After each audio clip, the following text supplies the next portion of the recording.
please subscribe and click the notification bell icon. Thank you!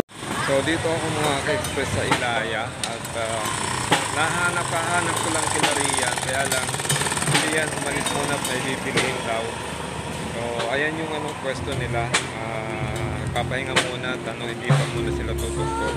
Anyway, kahapon yung kwento ko lang mga ka-express, yung gigs nila doon sa Taguig, nakocover ko yon.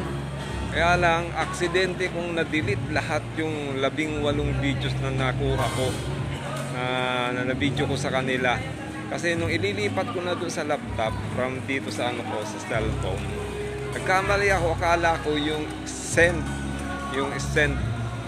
Ang napindot ko yung send, yung yung garbage bin. Kaya yun, lahat ng pinaghirapan ko kahapon nawala, naglaw sa isang iglap lang.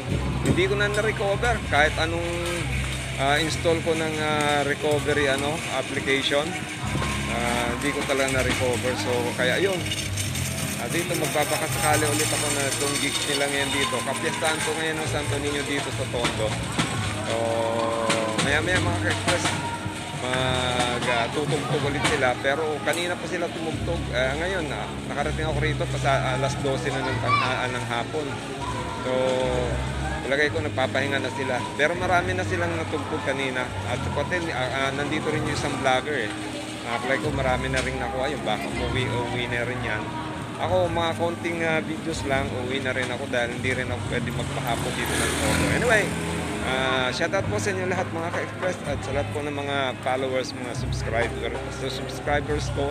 Pasensya na po kung hindi po ako madalas nakakapag-upload ngayon sa aking channel. Anyway, muli, shoutout po sa inyong lahat. God bless you all. At happy fiesta po dito sa Santo Niño, dito po sa Tondo. Viva Santo Niño! Salamat po!